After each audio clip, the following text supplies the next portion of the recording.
इस प्रोग्राम का मुख्य यही पर्पज है कि जो काम हम कर रहे हैं उसको हम और किस तरीके से अच्छा कर सके, उससे और कैसे मुनाफा ले सके। डेयरी में पशुपालन जो है वो काफी वर्षों से करते आए हो, लेकिन समय की मांग है कि हम पुराने तरीकों को थोड़ा बदलकर पशुपालन में भी नई टेक्निक का प्रयोग करें। हमारी जो सोसाइटियां, गांव में जो सोसाइटियां चल रही है, आज के हमारे इस अवेयरनेस प्रोग्राम में मैं थोड़ा सा आपको बताना चाहूंगा कि जितने भी हम मेंबर हैं, समिति मेंबर हैं, हमें ये पता होना चाहिए कि हमारी समिति में हमारे लिए क्या क्या योजनाएं हैं, स्कीम क्या क्या है, चाहे वो हरियाणा सरकार दे, चाहे वो हमारी सोसाइटी की तरफ से हो। तो मैं दुग्ध संघ सिरसा के द्वारा जो हमारी दुग्ध समितियों में जो योजनाएं चल रही हैं फार्मरों के लिए, उनके बारे में थोड़ा सा बात करना चाहूंगा। सबसे पहले एक स्कॉलरशिप स्कीम है जो दुग्ध संघ सिरसा के द्वारा हमारे रजिस्टर्ड मेंबरों को दी जाती है, जिसमें जो भी हमारे रजिस्टर्ड मेंबर हैं उनके यहाँ बेटा या बेटी जो भी 10th में अगर 80% नंबर या 80% से ऊपर नंबर लेके जाते हैं तो दुग्ध संघ के द्वारा उनको 2100 रुपए की स्कॉलरशिप दी जाती है। अगर बेटा या बेटी +2 के अंदर यानी 12वीं के अंदर 80% नंबर या उससे ऊपर नंबर लेके जाते हैं तो उसमें दुग्ध संघ के द्वारा 5100 रुपए की स्कॉलरशिप का प्रावधान है। मेरे ख्याल से आप सभी यहाँ आए हैं, हमारे मेंबर हैं। मैं एक बार आपसे रिक्वेस्ट करूंगा कि जो जो हमारे मेंबर है कृपया हाथ खड़ा करके मेरे को बताएं, जो जो हमारे समितियों के मेंबर है, प्रधान है या सचिव है। सिर्फ ये देखना चाहता हूं कि जो हमारे साथ जुड़े नहीं है वो लोग कितने हैं, जो डेयरी के बारे में जानते हैं। प्लीज थोड़ा सा, अपनी जिंदगी की सबसे आसान काम होता है हाथ ऊपर करना, अगर इसमें भी अगर कंजूसी करोगे तो थैंक यू। काफी जो है वो हमसे जुड़े हुए हैं, जो नए भी हैं मैं उनको बताऊंगा कि किस तरीके से वो हमारे साथ मेंबरशिप ले, दुग्ध संघ सिरसा के सोसाइटियों की मेंबरशिप ले। दूसरी स्कीम है कौशल कन्यादान। कौशल कन्यादान में जो भी हमारे रजिस्टर्ड मेंबर हैं जो समितियों में दूध डालते हैं, उनके घर अगर बेटी की शादी है तो दुग्ध संघ के द्वारा उनको 1100 रुपए का एक कन्यादान के रूप में एक छोटा सा भेंट दी जाती है।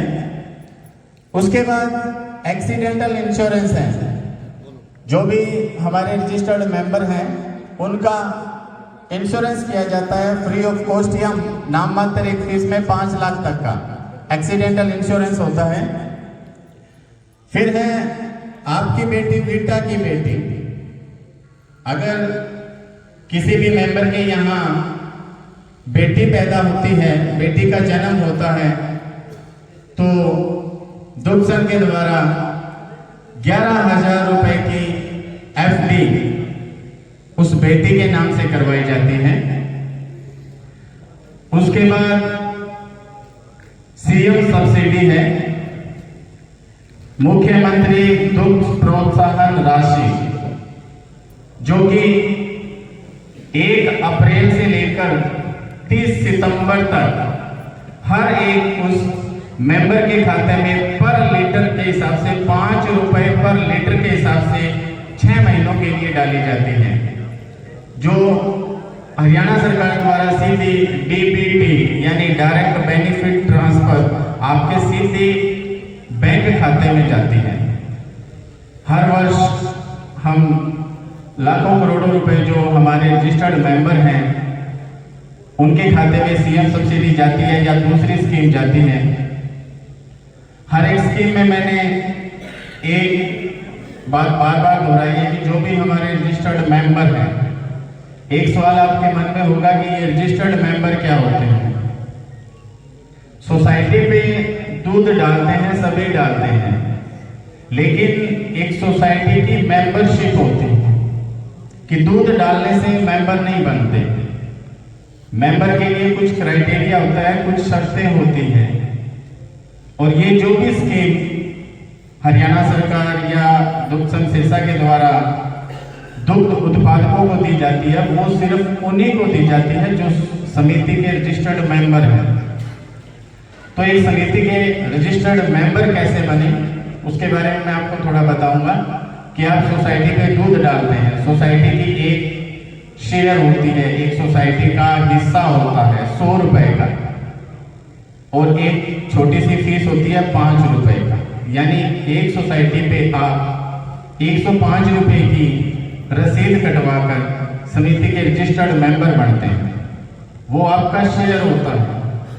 जब कभी आप साल, 2 साल, 5 साल, 10 साल में अगर अपना ये शेयर विड्रॉल भी करवाना चाहें तो वो आपको वापस मिलता है, सिर्फ 5 रुपए की फीस है। जो भी बेनिफिट जिसका मैंने यहाँ जिक्र किया, बताया, वो सिर्फ उन्हीं मेंबरों के लिए है जो समिति के रजिस्टर्ड मेंबर हैं। समय अनुसार हम हमारे जो भी रजिस्टर्ड मेंबर हैं उनके लिए इस तरीके के अवेयरनेस प्रोग्राम करवाते हैं, जोन वाइज, एरिया वाइज, या हमारे प्लांट में जो भी प्रोग्राम होते हैं तो वो सभी उन्हीं मेंबरों के लिए हैं जो हमारे रजिस्टर्ड मेंबर हैं।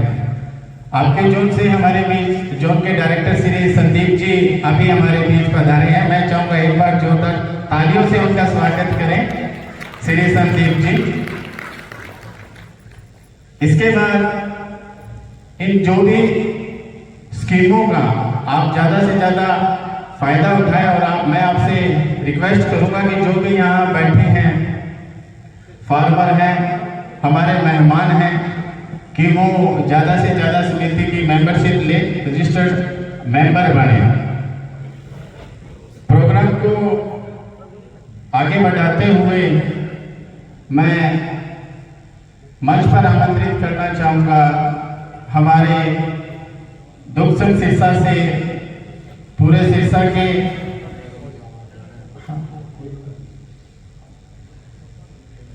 सिरसा जिले के in charge, procurement in charge Shri Bhagiram जी को, कि वो मंच पर आए और आप सभी का यहाँ आने पर आभार व्यक्त करें। श्री भागीराम जी।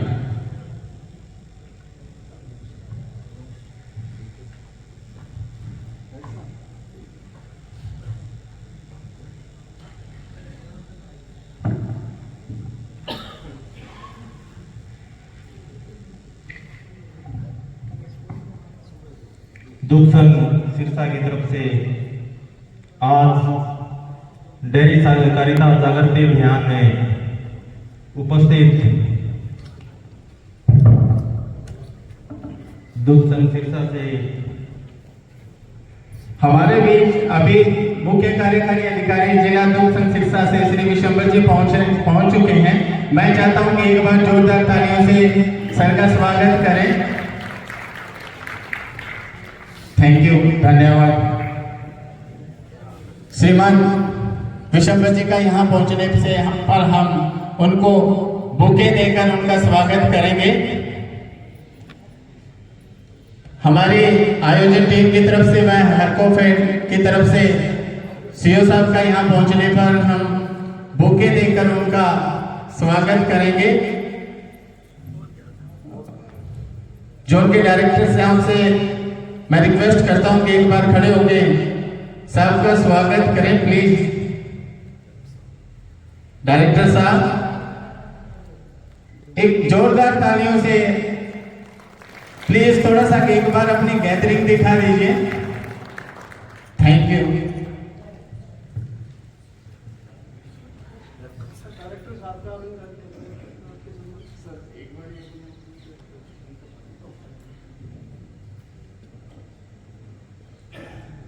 धन्यवाद।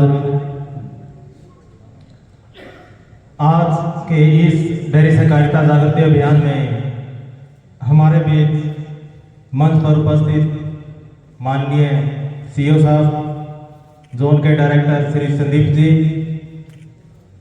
श्री अनिल शर्मा जी एजीएम, और हैफड़ से जीएम श्री मदन जी, हरकोफेड से हमारे बीच उपस्थित श्री देवेंद्र जी, श्री ऋषिपाल जी व रजनी मैडम जी व हमारे बीच उपस्थित सभी दूध उत्पादक सबका मैं आज इस डेयरी सहकारिता जागृति अभियान में स्वागत करता हूं, बहुत बहुत आभार व्यक्त करता हूं। जैसा कि आप जानते हैं कि हम हर साल इस तरह के आयोजन सिरसा जिले के अंदर जगह जगह करते रहते हैं, तो इस बार भी हम इसी उद्देश्य से यहाँ एकत्रित हुए हैं कि हम इस संस्था से, जो दुग्ध संघ सिरसा है, वीटा मिल्क प्लांट सिरसा, यह आप सब लोगों की आपकी अपनी संस्था है। इसके उत्थान के लिए हम सब प्रयासरत रहते हैं और ज़्यादा से ज़्यादा हमारी कोशिश रहती है कि हम जितने भी दूध उत्पादक है, किसान भाई हैं, ज़्यादा से ज़्यादा इससे जुड़ें। तो यह एक सहकारी संस्था है। सहकारी संस्था का मतलब होता है कि जो किसान भाई है या जिस तरह का भी वो बिजनेस करते हैं, उससे संबंधित जितने भी प्राइमरी लेवल पर जो सदस्य होते हैं वो सब मिलकर उसको चलाते हैं। अगर आप यहाँ उपस्थित सभी सोचते हैं कि मिल्क प्लांट है, सरकार के द्वारा संचालित है, हमारा मन किया तो दूध दिया, नहीं किया तो किसी प्राइवेट को दे दिया, ऐसा नहीं है। वो संस्था चलती है तो आप सबके सहयोग से, आप सबके प्रयास से तभी चलती है। आप छोटे स्तर पर भी कोशिश करते हैं कि हम जो दुग्ध उत्पादकों के द्वारा दूध एकत्रित किया जाता है, उसका प्रोडक्शन किया जाता है, तो वो ज़्यादा से ज़्यादा दुग्ध संघ को देते हैं, वीटा की समितियों पर डालते हैं, तो इससे समिति मजबूत बनती है। समिति मजबूत होगी तो जिला सतर पर आप द्वारा संचालित संस्था भी मजबूत होगी। तो इसके लिए मेरा आप सभी से आग्रह है कि ज़्यादा से ज़्यादा इस संस्था से जुड़े, अपनी समितियों को ज़्यादा मजबूत बनाएं, क्योंकि अगर आप समिति पर दूध ज़्यादा डालते हैं, वहाँ जो उसकी समिति की इनकम ज़्यादा होगी, उतनी ही इनकम दुग्ध संघ की ज़्यादा होगी। उसके लिए आप समिति के मेंबर बनिए। जैसे रविंद्र जी ने बताया था कि जो मिल्क प्लांट के द्वारा जो संस्था है, ये मिल्क प्लांट, इसके द्वारा जो स्कीमें चलाई जाती हैं, उसके लिए समिति पर आपकी सदस्यता का होना बहुत जरूरी है। अगर आप समिति के सदस्य नहीं बनते तो आप उन स्कीमों से वंचित रह जाते हैं। जैसे छात्रवृत्ति योजना है, आपकी बेटी बेटा की बेटी योजना है, और स्कॉलर्स की सीपी योजना, जो एक कौशल कन्यादान योजना वीटा के द्वारा चलाई जाती है। तो इन स्कीमों का फायदा आप तभी उठा सकते हैं अगर आप समिति के मेंबर हैं। उसके लिए आपको 100 रुपए की रसीद कटवा के आप समिति के मेंबर बन सकते हैं। तो इन स्कीमों में रविंद्र जी ने आपको सब बता दिया, लेकिन एक एक्सीडेंटल इंश्योरेंस है जो दुर्घटना बीमा योजना मिल्क प्लांट के द्वारा चलाई जाती है। इसमें क्या है कि अगर आप समिति पर दूध डालते हैं तो दुग्ध संघ के द्वारा ऐसे सदस्यों का जो बिल्कुल फ्री ऑफ कॉस्ट किया जाता है, आपसे कोई पैसा नहीं लिया जाता। अगर पैसा लिया भी जाता, बहुत नॉमिनल सा चार्ज होता है उसका। वो स्कीम जो वीटा के द्वारा चलाई जाती है, उसमें जो समिति पर दूध डालता है, चाहे वो मेंबर है या नहीं है, वो ये सभी के लिए है। पहले 5 लाख रुपए का इंश्योरेंस किया जाता था। अगर खुदा न खास्ता कोई ऐसी दुर्घटना घट जाती है किसी दूध उत्पादक जो जिसका बीमा हुआ है और उसकी उसमें मृत्यु हो जाती है, तो उसके परिवार को 5 लाख रुपए की सहायता राशि बीमा कंपनी से दिलवाई जाती है। और अब उसको बढ़ाकर 10 लाख रुपए तक करने की योजना है। आप ज़्यादा से ज़्यादा जो भी वीटा में दूध डालते हैं, जो अपने दूध उत्पादक हैं, उनके नाम जब भी आपसे मांगे जाते हैं, मार्च या अप्रैल में वो हम आपसे लिस्ट मांगते हैं, तो उसमें उनके नाम अवश्य दें। और ज़्यादा से ज़्यादा इस संस्था से जुड़े, यही मेरा आप सभी से आग्रह है। इसके अतिरिक्त आप सिर्फ ये नहीं है कि वीटा पे आप जो समितियों में दूध डालते हैं उसी से ही आपका अपना सहयोग यही समाप्त नहीं होता। इसके अलावा भी आपके परिवार में, अड़ोस पड़ोस में जहाँ भी कोई फंक्शन होता है, मेरा आप सभी से आग्रह है कि आप उसको कहें कि वीटा के प्रोडक्ट ही आप उसमें यूज करें, दही, लस्सी, पनीर, घी, क्योंकि आप अच्छे से जानते हैं कि वीटा में जो भी प्रोडक्ट है, जो जिसका भी उत्पादन किया जाता है, वो बहुत ही अच्छे तरीके से अच्छी गुणवत्ता के प्रोडक्ट होते हैं, क्योंकि आपके द्वारा ही वो दूध वीटा में भेजा जाता है और उसी से सभी तरह के प्रोडक्ट बनाए जाते हैं। तो इससे क्या है कि संस्था को फायदा होगा, तो जितना प्रॉफिट होगा दूध के भाव उतने ही अच्छे मिलेंगे। मैं आप सभी से फिर से यही आग्रह करूंगा कि आप ज़्यादा से ज़्यादा वीटा से जुड़े और जो उसके द्वारा चलाई गई स्कीमों का फायदा उठाएं, प्राइवेट की तरफ ना जाएं, क्योंकि प्राइवेट संस्थाएं क्या होती है कि वो मौके का फायदा उठाती है। जब उनको पता होता है कि मार्केट में कोई कंपटीटर नहीं है, तो आपका जो समितियों से दूध लेती है या दूध उत्पादकों से दूध लेती है, वो बहुत ही सस्ते रेट में उठा लेती है। आपने कोरोना के दौरान ऐसा देखा भी होगा।